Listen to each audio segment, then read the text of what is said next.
Good evening, ladies and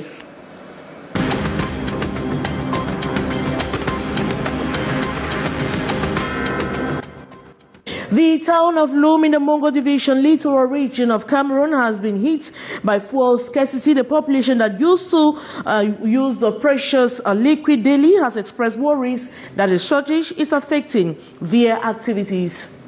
And the sorry state of the transportation network in Douala has become a pressing concern, causing a surge in traffic congestion and a rise in serious road accidents.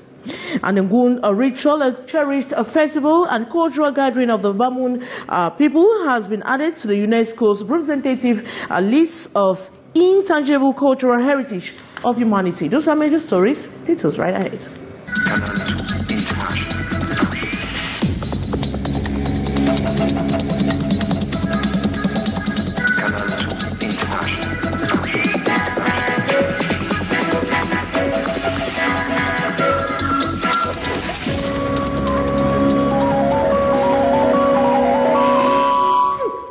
Good evening once more, and welcome to this edition of the primetime newscast, the English language on Canal International. The town of Lom in the Mongo Division has been hit by fuel scarcity. The population that use the precious liquid daily have expressed worries that the shortage is affecting their activities. The scarcity has automatically led to increase in transport fare. As a reporter, Gladys Ambodibang tells us more. A terrifying queue as everyone grapples to obtain fuel from this filling station in Lom in the Mongo Division, littoral region of Cameroon. There was mad rush as soon as news of availability of the precious liquid spread. The town had been hit by fuel scarcity for the past 5 days, and this has affected many activities. This young man tells us his grinding milling machine has not functioned for the past few days as his fuel containers had gone dry. Meanwhile, commercial bike riders suspect the scarcity had been created by retailers to increase the price per litre of fuel and denounce the discriminatory manner in which fuel is served. Some persons arrive here with several drums of fuel and they are served, whereas some of us with smaller containers are ignored. A litre and a half costs 2,500 francs CFA and a litre of fuel is sold at 1,500 CFA francs. The fuel scarcity has automatically impacted transportation costs. Passengers are obliged to disburse between 500 and 1,000 francs CFA for a distance of less than 1 kilometer. Our activities permit us to move around all day, and it is real hell paying the transport cost, which has skyrocketed. With end-of-year festivities drawing close, businesses have expressed worries their activities might be affected if the scarcity persists. And in Banganti, in the station for fuel, which has equally gone dry in filling stations in the town, the lone gas station is currently rationing fuel, ensuring no one gets above the quantity equivalent to 2,000 francs CFA. Gladys Ambodibang has the rest of the story.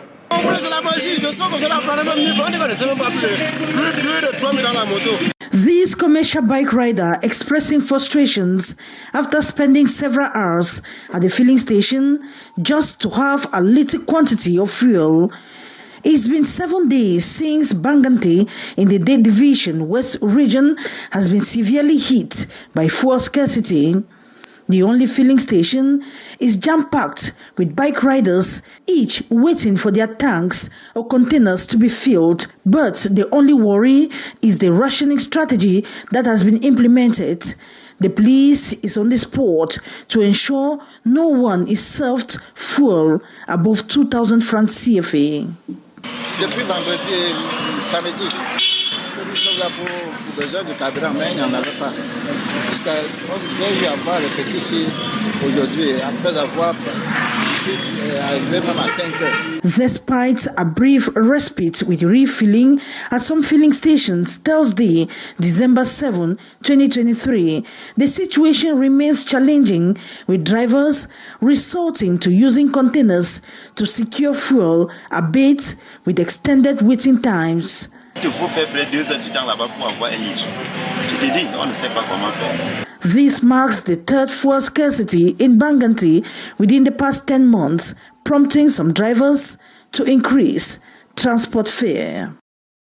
And the sorry state of the transportation's network in Douala has become a pressing concern, causing a surge in traffic congestion and a rise in serious accidents. Residents and commuters are increasingly frustrated as potholes, cracks, and uneven surfaces have transformed the roads into multitudes of dangers, ranging from frequent accidents and injuries, from economic setbacks and societal disruptions. More on the story with our student journalist on internship, Kizi Kiga.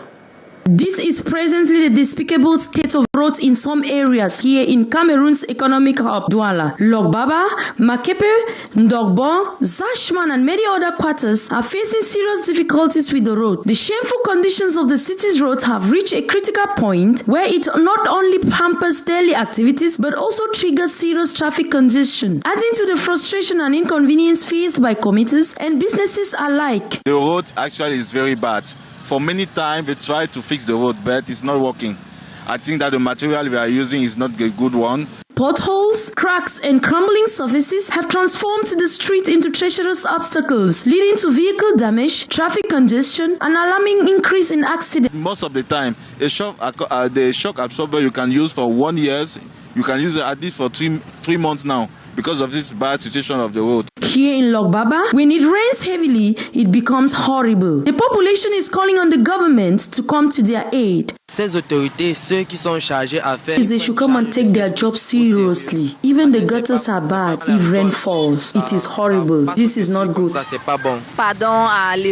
We are pleading on the government to do something for us. It is not easy here. It is not just the mud, even accidents as well. If the roads are arranged, I think these accidents can be reduced.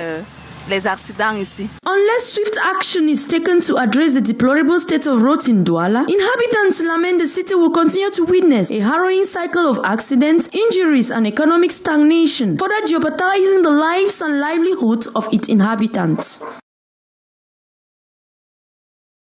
And we take you to the central and east regions of Cameroon, where the population of Nding, Mbama, and Misa Meno have now heaved a sigh of, or can now breathe a sigh of relief following the constructions of roads linking the localities. A project which falls under the 2023 public investment budget is almost at the finishing point and has greatly fostered the economic activities of the local population. More with our reporter Hyson Cha. The Nzing Baba section of the Obala, Nangai Boko, Mbwam axis on the National Road Number 1 is now a smooth ride. The stretch of 40 kilometers completed at 90% by December 2023 for an amount of 26.6 billion CFA francs is already a delight to farmers. The road indeed facilitates the flow of their farm products. Avant, ce n'était plus. Pour que la voiture passe même, c'était seulement le groumier. Il y a des petits véhicules qui entrent déjà, qui font Nangaminta. Donc, quand on arrive déjà au niveau du Goudron, ce n'est plus compliqué pour nous pour arriver en ville. It is the same relief for the population of Mbama, Mesamina, in the Upper Nyong division of the East region. The ordeal long experienced by transporters and residents of this small 38-kilometer section is today a distant memory. Pour partir de Mbama, ici, arriver à Msamna, parfois on dormait en route des jours. On perçoit là l'amélioration significative des conditions de vie de nos populations. Au niveau du carrefour où nous sommes partis d'environ 8 boutiques à plus d'une trentaine de boutiques. But the roads on either sides come with their share of hitches. First, the drastic increase in the cost of transportation, decried by the local population. On a augmenté le carburant. Et maintenant, les petits véhicules, même le car, ils ont aussi augmenté, ils ont aussi haussé les prix. Si on a quand même une seule contrôle, donc on peut quand même baisser les prix à 1000 francs. Tant que les deux contrôles sont là, on ne peut pas faire autrement. Et le carburant, ça va trop augmenter. On peut lutter le carburant à 1000 francs. The construction of this road, totaling nearly 80 kilometers, contributes to opening up dozens of villages and connecting at the same time the Upper Nyong division of the East region to open budget. And with the tense atmosphere existing in the top management of municipalities in the northwest region of Cameroon, revenue collectors are supposed to by changing negative perception about them. The prescription is from the Northwest Public Independent Conciliator during a one-day training in Bamenda on Wednesday, December 6th. Annie Collins, Annie, tells us more. Often associated with financial malpractices within municipal structures, council revenue collectors in the Northwest region have been advised to desist from wrongdoings that have dragged their profession in mud. The municipal treasurers have been invited to Bamenda by the Public Independent Conciliator to remind them that they form part of the trio at the helm of council management. The problem, treasurer of the councils. So with that, we felt that there was a gap, and we needed to fill that gap by training the treasurer. Exchequers on keeping their records straight. They are public servants, and the public operates with the respect of laws and existing instruments.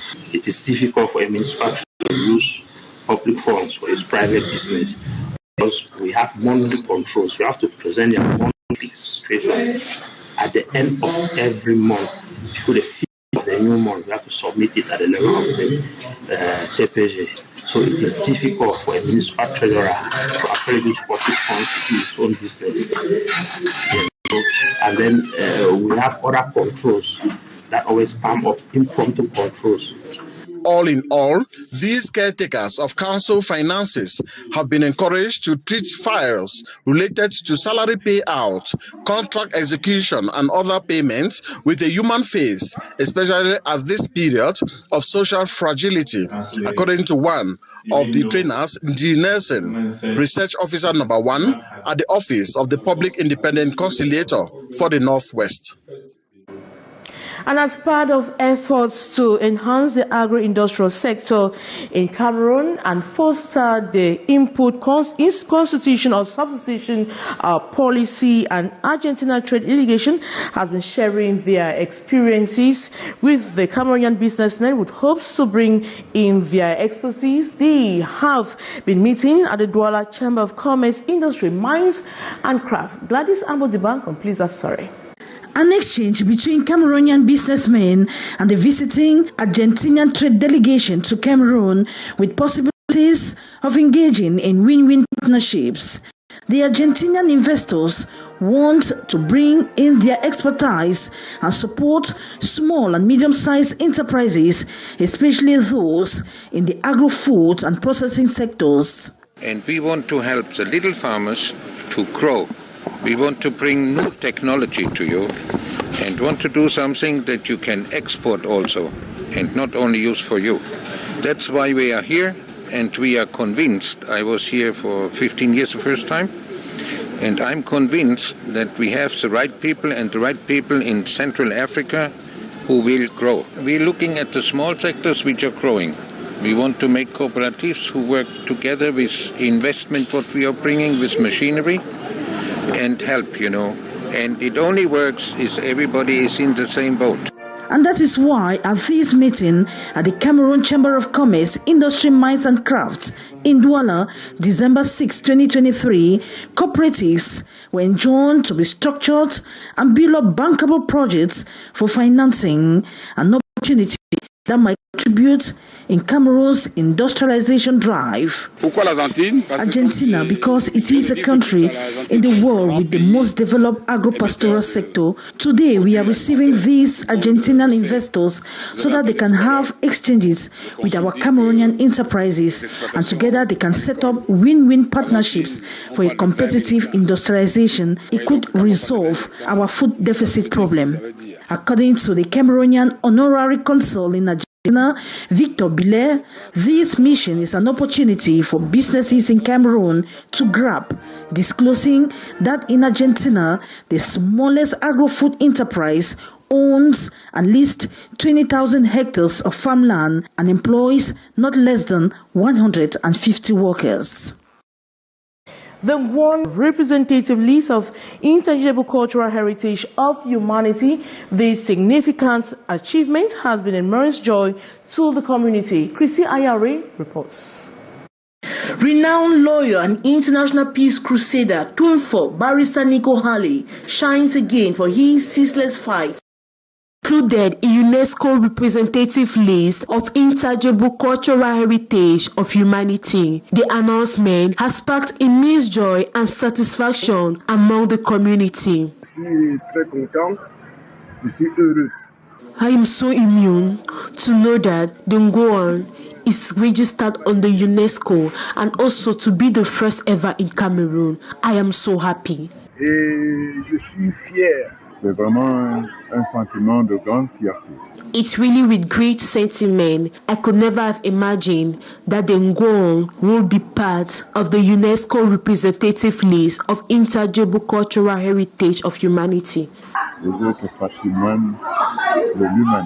The inscription of the Ngong marks a significant milestone that is expected to bring in development in the town of Fumban. To want to visit Fumban, this will bring in infrastructural development. Projects will be carried out, such as hospitals, schools, and even roads. According to Fifen Isaï, this recognition will foster unity among the diverse population of Bamoun. Bring in more union among the population of Bamoun. It will boast in our unity. Ça va pousser à ce que nous soyons encore unis. The inclusion of the Ngwon ritual on UNESCO list holds tremendous significance not only for the Bamoun people but also for the entire cultural heritage of Cameroon. It is the first cultural element from the country to receive such esteemed recognition from UNESCO. And that was it for this edition of The Prime. Good night.